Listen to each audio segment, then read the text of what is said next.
तमजीद अहमद जी, ये निर्णय क्यों? क्या मतलब आपका भाईचारा जो है वो मजबूरी का भाईचारा है क्या? एसपी ने अब वो सीटें दी नहीं जिस पर पहले डिमांड की। हालांकि सीटें आप वो मांग रहे थे जो सीटें बीजेपी के पास थी पहले, और वो भी नहीं मिली। फिर 3 सीटों की उम्मीद थी, उसमें भी सीट नहीं मिली। फिर 2 सीटें छोड़ दी। फिर आपने कहा कि चलो हम ही सरेंडर कर लेते हैं। क्या हुआ? हाथ को ठेंगा दिखा दिया क्या? नहीं, अर्चना जी नमस्कार। देखिए, जी। ये एक बेहद समंजस और ऐतिहासिक फैसला हुआ है आज। ऐतिहासिक फैसला कई मायनों में हुआ है कि संविधान बचाने की लड़ाई में हमने त्याग किया है। सबसे महत्वपूर्ण क्या है, ये देश चलेगा कैसे, हम आप बात कैसे करेंगे कि संविधान बचेगा। देखिए, भारतीय जनता पार्टी पूरी तरीके से इस तरफ मुड़ चुकी है कि किसी भी तरीके से हमें इस संविधान की हत्या करनी है, इस संविधान को खत्म करना है। तो बचाया कैसे जाए इस संविधान को, बड़ा मसला ये है कि इस संविधान को बचाया कैसे जाए। तो अगर छोटे मोटे त्याग की जरूरत है तो कांग्रेस पार्टी की तो त्याग की परिपाटी नहीं है।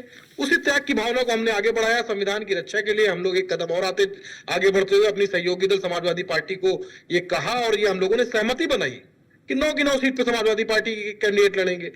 बात तो तब बढ़ती है अगर कांग्रेस अपने कैंडिडेट उतार देती। नहीं किया ऐसा, क्योंकि हम लोग इंडिया गठबंधन दल के नीचे लड़ रहे हैं, ये सबको पता है।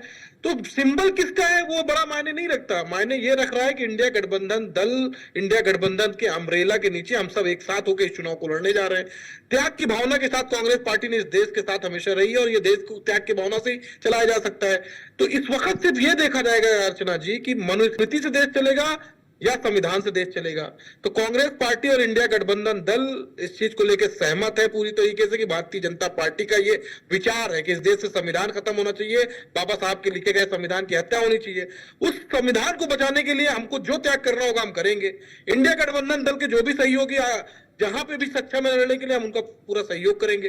और निश्चित रूप से 9 सीटों पे हम लोगों ने यह फैसला किया है, रणनीतिक फैसला यह हमारा कि हम लोग सारी सीटों पे समाजवादी पार्टी के सिंबल के तहत चुनाव लड़ेंगे। तो यह ऐतिहासिक फैसला है। लेकिन तमजीद जी याद रखिए, ये उपचुनाव 2027 के सेमीफाइनल हैं। ऐसे ही आप त्याग कर देंगे तो 2000 वो कहते हैं 2027 का सत्ताधीश कौन, तो उसके लिए आपको मुश्किलें नहीं लगेंगी क्या?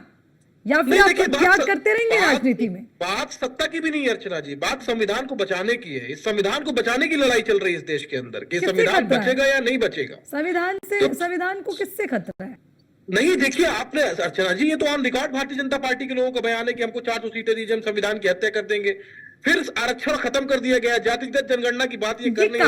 50% आरक्षण की सीमा को ये तोड़ नहीं रहे। करके बताइए किसने बयान दिया? नहीं तमजीद जी, ऐसे नहीं, कहीं पर आया है किसी का ये बयान? संविधान खत्म होना चाहिए, या आपका खुद का बनाया हुआ है? तमजीद जी, किसने ये बयान दिया हत्या कर देंगे? लल्लू सिंह जी ने, आपको याद नहीं अयोध्या के जो सांसद जो अयोध्या की नगरी में जो जिन्होंने भारतीय जनता पार्टी ने जिनको प्रत्याशी बनाया था, उन्होंने ऑन रिकॉर्ड कहा था कि 400 सीटें दीजिए, संविधान की हम हत्या कर देंगे। अयोध्या की जनता ने उनको सबक सिखा दिया। हेगड़े ने कहा था कि 400 सीटें दीजिए, हम संविधान की हत्या कर देंगे। इस संविधान ताकत किसको देता है? दलित को ताकत देता है, ओबीसी को ताकत देता है, माइनॉरिटी को ताकत देता है, गरीब लोगों को ताकत देता है, वंचित को ताकत देता है, जिसके खिलाफ भारतीय जनता पार्टी है। लगातार बयान दिया अर्चना जी, आप चाहें तो मैं उस बयान को सुना सकता हूँ कि भारतीय जनता पार्टी का ये